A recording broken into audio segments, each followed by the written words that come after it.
ကလောလို့ရမ်းလာတဲ့နေရာကိုသွားပြီးတော့ပုံရိပ်လာလို့ဆိုလို့ရှင်တော့လုံးဝကိုခင်းလိုက်ကြသွားမယ်နော်။ Eva တို့ဘယ်လိုမျိုးပုံတွေရိုက်ခဲ့ပြီးတော့ဘယ်နေရာမှာသွားခဲ့လဲဆိုတာကို sharing လုပ်ပေးမှာဖြစ်ပါတယ်။အရှိ vlog မှာဆိုလို့ရှိရင်လေကလောမှာဘာတွေသွားတင်တယ်ဘယ်နေရာတွေကိုသွားတင်တယ်ဘယ်လိုတွေအချိန်ဖြုံးတင်လဲဆိုတာကို Eva တို့ vlog နှစ်ခုရိုက်ထားပြီးပေါ့နော်ဒါကတော့ part 3ဖြစ်ပါတယ်ရှင် part 2နဲ့ဆက်လိုက်လို့ရှိရင်နော် Eva တို့ကြက်လေးတွေကြည့်ပြီးတော့အေးလေးနဲ့ agent ဆိုတာအိတ်ဆက်ပြီးလို့ရှိရင်တော့မနက်ဆိုရင်ကုန်းယုံထားရပါတယ် Eva တို့မနက်9နာရီသွားမှာဆို Eva တို့4-5နာရီတည်းကထားရပြီပေါ့နော်ပြီးလို့ရှိရင်တော့နောက်တစ်ထပ်စားရပါတယ်တညာလုံးလေးကျွေးတယ်လုံးဝမနာသန်းအောင်မှတစ်ခုပြီးတစ်ခုကျွေးတယ်ပေါ့ Eva ပထမရက်တည်းကရောင်နေတဲ့မျိုးလုံးကနည်းနည်းလေးတက်တာသွားတယ်ပေါ့နော်ရင်တွေကက်လိုက်တာရောဒီကူတူကလည်းအေးရလေးကြောင်းပေါ့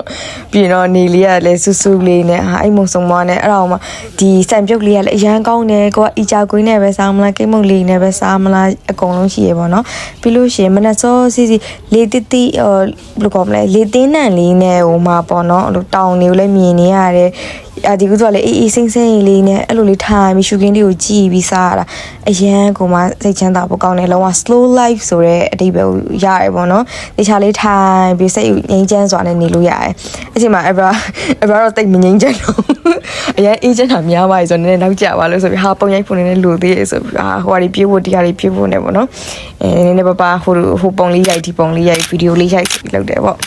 ပြီးရင်လည်း9နာရီနီးပါးလောက်အထိရောက်နေပြီဥစ္စာကိုနည်းနည်းလေး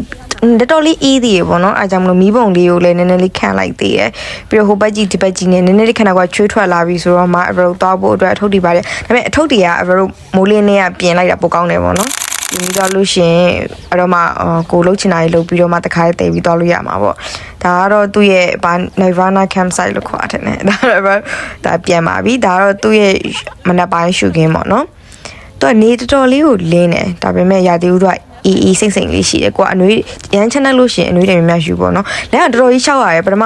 ပြောခဲ့သလိုပဲလမ်းကအားရှောက်ရတဲ့အတွက်အလေးကြီးတွေမတည်ဘူးတဲ့ recommend လုပ်ချင်ပါတယ်ဒါတော့ Eva တို့ Giannis Hotel မှာတပွင့်ရတာဖြစ်ပါတယ်သူရဲ့ပန်းလေးတွေနဲ့ရိုက်ရတာအားကိုမှလှလုံးဝရှိတယ်အဲကြားထဲမှာနေလေးရလေအဲပန်းလေးကနေထိုးနေရဆိုတော့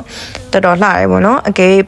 ပုံရရတယ်ကြိုက်လို့ရှင်လဲဒီ model လေးမှာတည်ဖို့အတွက် recommend လုပ်ချင်ပါတယ် hotel ဆက်ဆံရေးလည်းအရန်ကောင်းတယ်တော်တော်လေးလည်း peace ဖြစ်တယ်ပုံလေးစိတ်ကြရိုက်လို့ရတယ်ဆိုတော့အဆင်ပြေတာဆိုတော့ Eva တို့နေ့လည်စားပါတယ်နေ့လည်စားလည်းတော်တော်စားကောင်းတယ်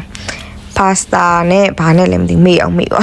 စားကောင်းတာတော့မမီးတော်တော်လေးချီစီဖြစ်တာလေးစားနေရပါတော့ပြီးလို့ရှင်တော့အဲ့ပုံရိုက်ဖို့အတွက် outfit နောက်တစ်စုံထပ်လဲပါတယ်ဒါလေးကလည်းGiannis Hotel ရဲ့ဘေးလေးမှာတင်ရှိတာဒီပန်းလေးတွေကလည်းတအားလာတယ်အဲ့တော့ကိုကကြိုက်တဲ့ outfit နဲ့ကို creation လို့ပေါ့နော် creativeဖြစ်တယ်လို့လုပ်လို့ရတယ်။ Eva ဒီလို dreamy vibe လေးနဲ့အရန်လိုက်နေထင်လို့ဆို dreamy vibe လေးရိုက်ခဲ့တယ်ပေါ့နော်။ပြီးလို့ရှိရင်တော့ Eva ပြန်ပါပြီ။ပြောချင်တာကလောမှာလေးဘယ်နေရာမဆိုလေးပုံရိုက်ဖို့ sport ဆိုတာပြောချင်တာပေါ့နော်။ဒါကတော့ဒီဆိုင်မှာအန်တီကြီးနဲ့စကားတွေပြောဦးလေးနဲ့စကားတွေပြောနေအရန်ကိုပြောဖို့ကောင်းခဲ့ပါတယ်။ Eva vlog လေးကိုလည်းကြိုက်နေတတ်မယ်လို့ထင်ပါတယ်။နောက် vlog တွေမှာပြန်တွေ့ကြမယ်။ Bye bye